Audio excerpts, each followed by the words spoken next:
안녕하세요. 책에서 지혜를 담아오는 여자 류수입니다. 네, 오늘은 제가 절제 성공학이라는 책을 여러분한테 소개해 드리려고 합니다. 이 책은 요즘 여름에 다이어트하기 굉장히 좋은 책이에요.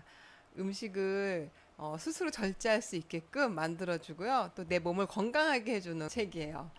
그리고 음식으로 자신의 운명도 바꿀 수 있다고 알려줘요. 왜냐하면 이 책을 만드신 분은 그냥 일반인이 아니라 운명학자가 쓴 거예요.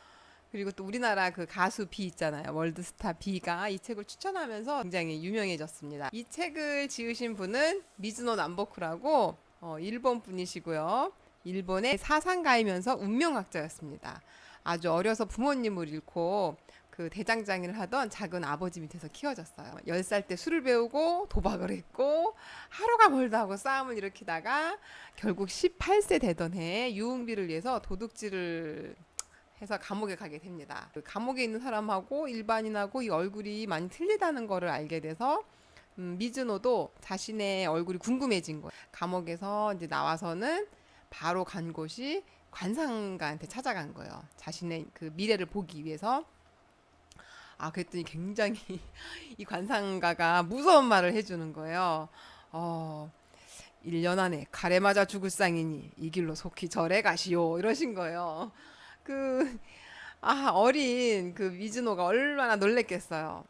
그래서 이 미즈노는 바로 또 이제 그 관상가 말대로 절로 갑니다. 절로 가서 주지스님을 만났더니 주지스님이 받아주시질 않는 거예요. 주지스님이 그러신 거예요. 이 미즈노한테 스님이 되는 것은 아주 힘든 일이요.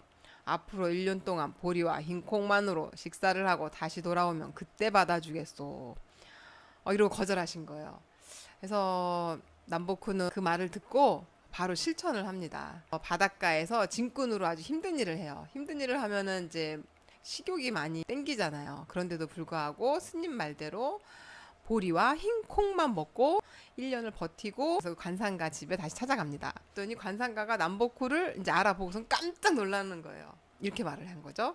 오, 완전히 상이 바뀌었군요. 어디서 큰 덕을 쌓았소? 아니면 사람의 목숨을 구했소?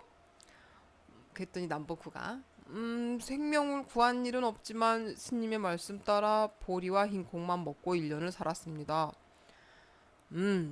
식사를 절제한 것이 큰 음덕을 쌓았구려. 그것이 당신을 구했소. 와, 1년 동안 보리와 흰콩만 먹어서 죽음의 상이 없어졌다는 거예요. 1년 안에 죽을 상이라고 했는데 그게 없어졌다니까는 이게 관상이 바뀐 거죠. 남보쿠는 출가보다는 관상가가 되겠다고 결심을 하고 이제 전국을 돌아다닙니다. 전국을 돌아다니면서 공부 어떻게 했냐면은 3년 동안은 이 이발사를 쫓아다니면서 사람들의 얼굴을 관찰을 해요. 그 다음에 이제 관상보다 더 중요한 게 골상이라고 하잖아요. 그 골상을 연구하기 위해서 목욕탕에 가서 때밀이를 합니다. 때밀이를 3년간 하면서 이 사람들의 골상을 연구를 해요. 그리고 마지막 3년은 화장터로 가서 죽은 사람과 골격의 상을 연구하는 거예요. 9년간의 수업을 마칩니다. 그래서 남보쿠는 상을 볼 때 좀 의심쩍으면 옷을 벗기고 여기 채상과 골상까지 보면 백발백중 틀리지 않았다고 합니다. 굉장하죠. 자, 그럼 이분이 왜 이렇게 절제 성공학이라는 책을 만드는지 아시겠죠? 자신의 절제를 통해서 운명이 바뀌었잖아. 절제가 얼마나 중요하다는 걸 알았기 때문에 이런 그 절제에 관해서 철저하게 연구하시게 됩니다. 근데 사람들이 이 사람을 딱 보고서는 다 가짜라고 막 이랬다는 거예요. 키는 작고 얼굴은 좀스럽다. 입은 작고 눈은 험하게 들어갔다. 이마는 좁고 눈썹은 거의 없다. 딱 들어봐도 비호감이죠. 그리고 별로 가까이 가고 싶지 않은 그런 상이에요. 코는 낮고 광대뼈는 높게 나와 있다. 치아는 짧고 발도 작다. 새끼 손가락은 불에 탔으며 양 팔뚝에 뜸자리가 있다. 이런 그 내용을 남긴 이유는 사람들이 하도 이 남보쿠를 보고 나면은 가짜라고 하니까는 이 글을 써서 전국 각지에 내려보내서 알렸다고 하더라고요. 사람들이 오면은 당황해하지 않게 저라도 굉장히 유명한 분이라고 했는데 이렇게 생기신 분이 딱 앉아 있으면은 조금 의심할 것 같아요. 이런 분인데도 불구하고 관상이 바뀌고 노년에 거대한 저택에 큰 창고만 7동이 되었대요. 그만큼 이제 부를 누린 거죠. 그러나 중요한 거는 그 창고 안에 그 보리 1홉 반, 술 1홉, 반찬은 1탕 1채의 간소한 식사를 하였고 쌀은 먹지 않았다고 합니다. 그리고 일본 조정에서는 대일본, 일본 중조라는 파격적인 칭호까지 받은 미즈노 남보쿠는 75세까지 살았습니다. 1757년에 태어나 75세까지 살았다고 하네요. 와. 그러니까 일본 조정에서 이분이 얼마나 유명했으면 대일본이라는 칭호를 내렸겠어요. 거기다가 일본 하면 좀 그런 분위기 있잖아요. 이렇게 사람들한테 조심하고 이렇게 막 속내를 내비치지 않으면서 좀 절제하는 듯한 그런 분위기 있죠. 이분이 그런 분위기에 많이 이끌 것 같아요. 왠지. 이 뒷장에 철학이 나와 있어요. 틀림없이 큰 화를 입어야 될 사람도 식사를 절제하면 반드시 화를 모면했으며 오히려 뜻하지 않은 좋은 일까지 생겼습니다. 또 평생 가난을 면치 못하는 불행한 운명을 갖고 있던 사람도 성공하고 세상에 널리 유명해지기까지 했습니다. 오랜 지병으로 절대 오래 살 수 없었던 사람도 음식으로 인해 장수하는 것을 헤아릴 수 없이 봤습니다.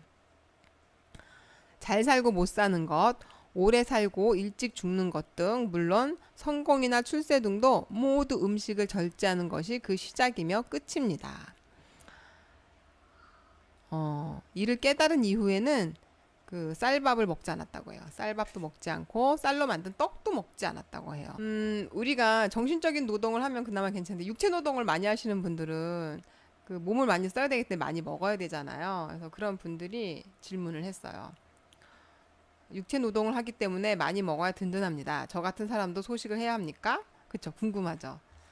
육체 노동을 해야 되는데 했더니 이분이 이제 말씀을 해주셨어요. 육체 노동을 하는 사람은 밥을 많이 먹는 것이 일반적입니다. 매일 중노동을 하는 사람은 앉아서 일하는 사람보다는 많이 먹어야 합니다. 겉으로는 스스로 일하는 것 같지만 진실은 음식이 일을 해주는 것입니다.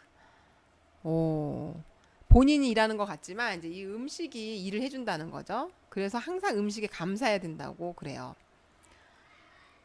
그리고 이제 중노동을 하는 사람은 매일 중노동을 하면 힘들잖아요. 그래서 거기서 벗어나는 법을 알려주셨어요. 만약 중노동을 벗어나고 싶다면 조금 많이 먹더라도 절대 맛있는 것을 찾아 먹어서는 안 됩니다. 검소한 식단으로 소식을 이어간다면 중노동을 벗어나서 입신 출세를 할 수 있습니다. 그러니까 먹는 거를 너무 탐하지 말고 검소하게 먹다 보면은 그 운명에서 벗어날 수 있다는 거죠. 중노동을 하던 일에서 벗어나서 다른 일을 할 수 있다는 거죠. 어느 정도 먹어야 적당히 소식하는 것인지 물어봤어요. 그랬더니 일반인에게는 복8부가 가장 좋다고 하네요. 복8부란 배의 양이 10이라면 그 10에서 8할 정도만 채워 먹으라는 거죠. 이 정도만 먹냐 봤더니 사람이 먹고 싶다는 생각을 하면 이 비가 열린대요. 비가 저절로 열려서 음식을 받아들이고 이제 알맞게 먹었다 생각하면 이 비가 딱 닫힌다는 거죠. 이 비가 닫혔는데도 불구하고 배가 부른데도 불구하고 이제 꾸역꾸역 음식을 먹으면 그 비위가 닫힌 이상으로 먹은 음식은 소화가 되지 않는 거예요. 소화가 되지 않고 이게 이제 독소가 돼서 온몸 곳곳으로 퍼져서 몸을 상하게 한다는 거죠. 대부분 이 과정에서 병이 생긴다고 해요. 운이 없어서 병에 걸리는 게 아니라 너무 많이 먹어서 병에 걸린다는 거예요. 이 부분을 읽고 나니까는 제가 더 먹으면 안 되겠구나. 먹다가 이렇게 딱 멈추게 되더라고요. 네, 이런 분도 있죠. 배가 항상 아프고 기운도 없고 그런데 이제 안 먹으면 또 안 되고 그랬더니 이분이 이제 과식으로 생긴 병이라는 거예요. 식사가 무절제한 사람은 무병의 관상을 하고도 반드시 큰 병을 얻게 된대요. 그래서 이런 병은 스스로 만들기 때문에 낫기도 힘들고 또 오래 고생한다는 거죠. 이런 분은 기도를 할 필요가 없고 기도한다고 치유가 되냐 이거죠. 과식해서 생긴 병인데 식사를 모두 죽으로 바꾸고 100일 동안 기도를 하라는 거예요. 100일 동안 죽을 먹으면서 기도를 하면 효과는 백발백중입니다. 수년을 앓던 사람도 1년이면 낫습니다. 그래서 이렇게 음식을 절제하는 사람은 큰 병이 걸리지 않고 감기에 걸려도 3일 이상 눕지 않는다고 해요. 이런 사람도 있어요. 식욕도 없고 나른한 사람. 게다가 항상 잔병 치레하는 사람. 제가 그랬거든요. 식욕도 없고 나른하면서 잔병 치레가 많았어요. 항상 봄, 여름, 가을, 겨울 감기 달고 살고.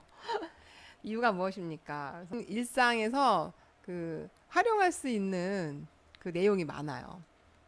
궁금했던 거 이런 내용들이 해답이 있으니까는 좋더라고요. 자, 식욕이 없고 나른하다 이럴 땐 어떻게 하면 좋을까? 네, 먹고 싶지 않다면 먹지 않는 것이 좋습니다. 음식이 배에 오래 머물러 뱃속에 똥이 꽉 차 있기 때문에 음식 맛이 없는 것입니다. 입맛이 없으면 굳이 먹으려 말고 먹는 양을 반으로 줄여야 합니다. 음식 맛이 없는 것은 똥이 이제 배 안에 가득 차서 그렇다는 거죠. 제가 실제로 고등학교 때 이제 앉아서 공부만 하고 이러다 보니까 막 배가 아픈 거예요. 배가 너무너무 아픈 거예요. 배가 너무 아파가지고 병원에 갔어요. 병원에 갔다 의사 선생님 이상하다 다 정상인데 하시더니 엑스레이를 찍으신 거예요. 엑스레이를 찍고서는 너무 더러워. 이렇게 대장이 다 이렇게 찍혔잖아요. 근데 대장이 이게 진짜 꽉 다 똥으로 꽉 찬 거예요. 까맣게. 그때 제가 고등학생인데 얼마나 창피한지. 결국엔 관장을 했어요. 그때 제가 관장하고 나니까 10분 뒤에 이제 변을 보는데 엄청나게 많이 나오는 거죠. 이제 그러고 나니까 배가 안 아프더라고요. 그러니까 뱃속에 똥이 꽉 찼기 때문에 음식 맛도 없으면서 배가 계속 아팠던 거예요. 거기다 맨날 나른하고 또 공부는 해야 되는데 그래서 이럴 때는 식사를 줄이고 절제하면 입맛이 좋아지고 숙변도 없어집니다. 이렇게 써 있네요. 그 당시엔 제가 많이 먹지 못했는데 아마 스트레스성으로 이게 장이 잘 연동작용을 못했던 것 같아요. 먹고 싶지 않으면 하루 종일이라도 굶어야 합니다. 하루 종일 굶으면 소금만 있어도 밥맛이 좋아집니다. 과식으로 배가 꽉 차면 기가 무거워져서 자연스럽게 졸음이 옵니다. 잠에서 깨도 나른하고 얼굴이 무겁게 느껴지는 이유는 심기가 빠져 전신에 힘이 빠져버리기 때문입니다. 적게 먹어도 식후에 나른하면 식사를 더 줄여야 합니다. 더 줄여야 하나 봐요. 이렇게 식사하고 나면 좀 나른하잖아요. 왜 이렇게 식곤증이라고 하면서 이유를 대가면서 커피도 마시고 막 이렇게 잠깐 눈도 붙이고 이러잖아요. 근데 많이 먹어서 그렇다는 거죠. 몸이 받아들일 수 있는 양보다 많이 먹으면 그것이 탁한 피와 살이 되어 결국엔 병에 걸립니다. 그러니까 자기의 먹을 양보다 더 많이 먹지 말라는 거죠. 만약에 먹고 난 다음에 나른하고 졸립다면은 더 양을 줄여서 몸을 가볍게 유지시키라는 거죠. 그래서 제가 옛날에는 애도 봐야 되고 살림도 해야 되고 이러면은 많이 먹어야 되지 않나 해서 이제 막 먹어두는 거죠. 그냥 막 쑤셔 넣는 거죠. 쑤셔 놓고 보면은 막 이게 졸려요. 이렇게 막 졸려서 막 이러면서 이제 애를 보고 막 청소를 하고 이랬던 것 같아요. 아니 또 이제 커피를 또 막 마셔가면서 악순환이죠. 계속 이제 집안일 한다면서 막 먹고. 근데 비위가 닫히면은 먹어도 소용이 없다 그랬잖아요. 몸에 에너지가 되는 게 아니라 그게 독이 되는 건데 그러다 보니까 이제 몸이 더 나른하고 피곤했겠죠. 근데 또 거기다 또 커피를 또 들이부어 마셔. 응? 보통 엄마들이 그럴 것 같아요. 제가 이제 이 책을 그 엄마들한테 소개해주면서 그랬거든요. 음식 맛이 입맛이 뚝 떨어지게 한다. 했더니 그분이 그러시는 거. 밥을 안 먹으면은 이게 힘이 없어가지고 기운을 낼 수가 없는데 어떡해요 이러시는 거여서 그 책을 보라고 보시면은 그런 거 다 없어질 거라고 이렇게 알려드렸어요. 근데 저도 식사량을 절제를 하니까는 기분이 상쾌하더라고요. 어차피 이거 내가 더 먹어봐야 다 독이 될 거니까 먹지 말자 하고서 진짜 딱 찬다 싶을 때 딱 멈추고 안 먹었더니 진짜 정신이 더 맑아지면서 몸이 가벼워지더라고요. 처음에는 약간 허기증이 있을 수 있어요. 그런데 알고서 줄이니까 허기증이 그렇게 심하질 않아요. 그리고 이게 제 몸이 받아들일 수 있는 것보다 더 먹었기 때문에 몸이 더 힘든 거였잖아요. 갈수록 몸이 가벼워져요. 가벼워지고 제가 요가를 하게 된 게 2년 전에 스트레스로 이렇게 쓰러졌거든요. 몸에 저항력이 없으니까 면역력이 없어서 그 단독이라는 병에 걸렸는데 이게 그 림프관을 타고 독이 막 올라오는 거예요. 심장까지. 근데 심장까지 올라오면 죽게 되는 아주 심각한 병이더라고요. 굉장히 놀랐어요. 근데 제가 면역력이 없어서 병원에 입원해야 된다더라고요. 그래서 병원에 3일 동안 이렇게 입원해 있는데 참 내가 어떻게 살아왔나 참 이렇게 후회가 되더라고요. 내가 왜 스트레스가 걸렸을까? 봤더니 그동안 운동도 너무 안 하고 너무 비관하고 너무 이제 긍정적이지 못하게 살아왔던 거죠. 그러다 보니까는 운동을 해야 되겠더라고요. 그리고 제가 이제 그쪽에서 살던 곳을 다 정리하고 다른 곳으로 이제 이사를 갔어요. 이사를 가고 여기에서 내가 새로 시작해 보겠다 생각을 하고서는 운동도 시작하게 된 거예요. 근데 이렇게 쓰러졌다가 이사까지 하고 그리고 이제 좀 수습이 된 다음에 운동을 하려니까 너무 힘든 거예요. 요가를 30분만 해도 어질어질 해가지고 중간에 몇 번 빠져나왔어요. 못하겠는 게 더 이상 한 6개월, 8개월까지도 그랬던 것 같아요. 그 힘든 과정을 지나고 나니까 좀 버틸 수가 있는 거예요. 버티고 또 제가 일단 이렇게 절제를 하고 나서는 몸이 가벼운지 동작이 유연하게 되면서 1시간을 해도 나른하지가 않은 거예요. 근데 이제 음식 조절을 하면서 몸에 안 좋은 독소가 빠져나간 것 같아요. 이 책을 진짜 3번을 읽어야 되겠다 이런 생각이 들더라고요. 운명을 만드는 절제 성공학 이 책을 알려드렸고요. 여러분도 한번 이 책을 읽게 되면은 몸속에 독을 채우지 않고 몸속에 이 똥을 가득 채우지 않는 그런 식단 조절을 하면서 생활하시면 좋을 거라고 봐요. 네, 제가 다음에 알려드릴 책은 이 진리로의 여행입니다. 네. 뉴스란 이름은 바로 만든 게 아니에요. 제가 6년 전에 만들어 놓은 이름입니다. 그리고 그 뉴스에 관한 동영상도 만들어 놨어요. 그래서 다음에는 이 책도 알려드리고 제가 만든 동영상도 보여드리겠습니다. 네. 어때요? 굉장히 어, 재밌었나요? 다음 시간에는 진료의 여행으로 만나시고요. 그리고 오늘은 절제 성공학 책을 보여드렸으니까는 한번 도서관에서 이렇게 빌려서 읽어보세요. 자신의 운명도 생각해보게 되고, 어디 가서 돈 내고 관상 이런 거 볼 필요가 없는 거예요. 내가 내 관상을 바꿀 수 있는 방법이 담겨져 있으니까는 꼭 한번 읽어보시면 좋을 것 같아요. 네, 그러면 저는 다음 시간에 진리로의 여행 책을 가지고 만나도록 하겠습니다. 네. 다음에 만나요. 안녕.